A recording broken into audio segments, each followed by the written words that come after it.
అదే RTV app వార్తల్ని క్షణాల్లో చదివే అవకాశం ఉంటుంది. ఒక న్యూస్ పేపర్, ఒక టెలివిజన్ ఛానల్ మీ చేతుల్లో ఎప్పుడూ ఉంటాయి. ఈరోజు గంగాధర మండలం బీసీ గురుకుల పాఠశాల ఊరికిపల్లికి సంబంధించినటువంటి పాఠశాల విజిట్ చేయడం జరిగింది. ముఖ్యంగా గత సంవత్సరం 15 ఆగస్టు అలంకరణ కోసం 13, 14 తారీఖులలో పిల్లలు అలంకరణ చేసుకుంటున్నటువంటి సందర్భంలో వైర్లు కిందికి ఉండడం కారణం చేత కరెంటు షాక్ గురై ప్రమాదం జరిగి ఆ పిల్లలు చనిపోయే పరిస్థితి నుంచి హాస్పిటల్లో చేరడం ద్వారా తిరిగి చాలా ఇబ్బందులతో బతకడం జరిగింది. అప్పుడే ప్రభుత్వానికి అక్కడ ఉన్నటువంటి అధికారులకు ఇంటి ఓనర్ అనిల్ కూడా చెప్పడం జరిగింది, వెంటనే డీడీ కట్టండి, ఆ లైన్ షిఫ్ట్ చేసి ఈ పసిపిల్లల ప్రాణాలను కాపాడానని అప్పుడే చెప్పడం జరిగింది. అయినా ఏడాది జరిగిపోయినా ఇప్పటి వరకు ఎక్కడ వేసేలా గొంగని అక్కడే ఉంది. ఇప్పటి వరకు దాని మీద చర్య తీసుకునే వాళ్ళు లేరు.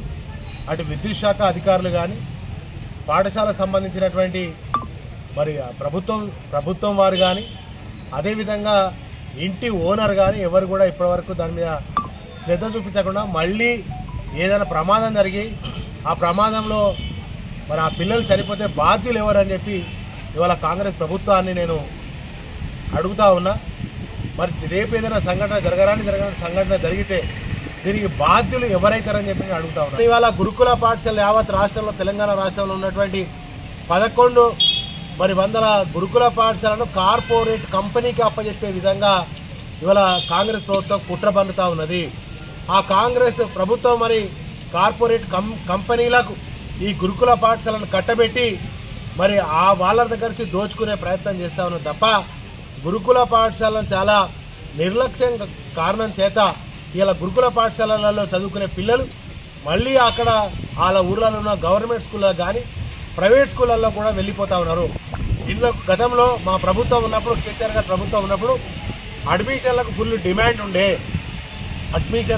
డిమాండ్ ఉండే కానీ ఇవాళ ఈ గురుకుల పాఠశాలలో చేరడానికి భయపడతా ఉన్నారు.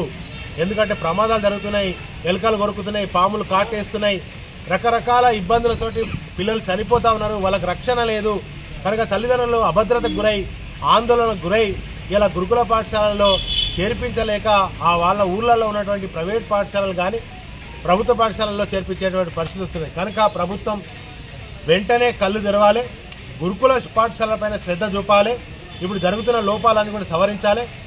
మీరు గనక కార్పొరేట్ సెక్టార్కు ఈ యొక్క గురుకుల పాఠశాల అప్పచెప్తే ప్రభుత్వంతో మేము తప్పకుండా తిరుగుబాటు చేస్తాము.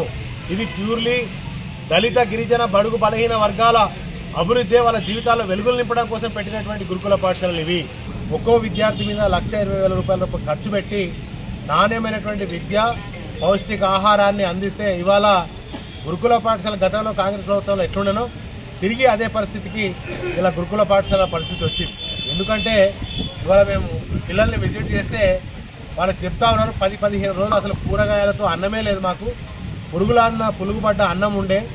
ఆ పరిస్థితి నుంచి మళ్ళీ ఈ మధ్యనే 2-3 రోజుల నుంచి వాళ్ళు తిరిగి కూరగాయల అన్నంతో పాటుగా వివిధ రకాల మెనూలో ఉన్న దాని ప్రకారం కొంత పెడుతున్నారు, ఇంకా కొంత మాకు పెడతలేరు అని పిల్లలు స్వయంగా చెప్తున్నారు. మేము సిక్ రూమ్కి వెళ్తే అక్కడ దాదాపు ఒక 10 మంది పిల్లలు మరి చాలా ఇబ్బందులు పడుతూ ఉన్నారు, కళ్ళ కలకతో, జ్వరాలతో బాధపడుతున్నారు, పట్టించుకునేటువంటి పరిస్థితి లేదు. కనుక వెంటనే ఎవరైతే సిక్ గురవుతున్నారో, అనారోగ్యానికి గురవుతున్నారో వారిని వెంటనే వైద్య నిమిత్తం చేర్చాలి. మరి వాళ్ళకు కావాల్సిన గత కేసీఆర్ గారి ప్రభుత్వం ఉన్నప్పుడు ఏ విధంగా అయితే వాళ్ళకు పౌష్టికాహారాన్ని అందించడమో అదే రీతిలో పౌష్టికాహారాన్ని అందించాలని చెప్పి తెలియజేస్తూ ఇవాళ కాంగ్రెస్ ప్రభుత్వం పెద్ద కుట్ర చేస్తూ ఉన్నది. ఇప్పటికైనా కాంగ్రెస్ ప్రభుత్వం కళ్ళు తెరవండి, వాళ్ళకు కావాల్సిన కనీస వసతులు కల్పించండి, ఆ కరెంటు వైర్లను కూడా మార్పిడి చేయండి, ఇక్కడ పిల్లలను కూడా అనారోగ్యాలకు గురవుతున్న పిల్లలను కూడా పట్టించుకోండి, మరి వాళ్ళకు పౌష్టికాహారాన్ని అందజేయండి. గత కేసీఆర్ గారి ప్రభుత్వంలో ఎట్లయితే ఈ యొక్క పాఠశాలను నడిపినామో మరి ఆ రీతిలో నడపాలని చెప్పి నేను డిమాండ్ చేస్తూ, ముఖ్యంగా ఇవాళ కార్పొరేట్ కంపెనీలకు అమ్మే కుట్ర ఏదైతే జరుగుతుందో దాన్ని తప్పకుండా అడ్డుకొని తీరుతామని చెప్పి తెలియజేస్తూ, రేవంత్ రెడ్డి గారి సర్కార్, నువ్వు స్వయంగా ఒక విద్యాశాఖ మంత్రి ఉన్నావు, సిగ్గు లేదు నీకు. ఇలా నువ్వు ఏం విద్యాశాఖ మంత్రి ఉన్నావో, అసలు తెలంగాణ రాష్ట్రంలో విద్య ఎటు పోతుందో ఏమవుతుందో అర్థం కాని పరిస్థితిలో ఇవాళ తెలంగాణ 2 ఏళ్లుగా వెనక ఒక 20 ఏళ్ళ వెనుకకు నెట్టివేయబడుతున్న పరిస్థితి ఉన్నాయి కనుక ఆ శాఖను ఇంకొకరికైనా అప్పచెప్పి నీతోటి సాధ్యం అయితలేదు, నీతోటి సాధన అయితలేదు, నీ దగ్గర ఎన్ని శాఖలు పెట్టుకొని ఎంతమంది ఈ తెలంగాణ రాష్ట్రాన్ని ఇబ్బంది పెడతావు? రెడ్డి గారు గురుకుల పాఠశాల ప్రత్యేక ఒక రివ్యూలు పెట్టండి, ఆ పిల్లలు విజిట్ చేయండి. మీ ఎమ్మెల్యేలు ఏం చేస్తారు? గాడిద పళ్ళు తోముతారా, తిరుగుతున్నారా? మీ ఎమ్మెల్యేల మంత్రులను గురుకుల పాఠశాల విజిట్ చేయించండి, అక్కడ జరుగుతున్నటువంటి ఇబ్బందులను తలెత్తండి. పాములు గుట్టి చనిపోతారా? ఇవాళ పిల్లలు ఎలుకలు కొరుకుతాయా? జ్వరాలతో చాలా ఇబ్బంది పడుతూ ఉన్నారు. పసిపిల్లలు, అమాయక పిల్లలు ఉన్నారు. వీళ్ళ మీద అన్ని రకాల చర్యలు ఎక్కడ కూడా ఇబ్బంది గురి కాకుండా చూసుకోవాలని చెప్పి నేను రేవంత్ రెడ్డి సర్కార్ను డిమాండ్ చేస్తాను. మరిన్ని వీడియోస్ కోసం ఛానల్ ని సబ్స్క్రైబ్ చేయండి. లేటెస్ట్ అప్డేట్స్ కోసం వాట్సాప్ ఛానల్ ని ఫాలో అవ్వండి. ఆ లింక్ డిస్క్రిప్షన్ లో ఉంది.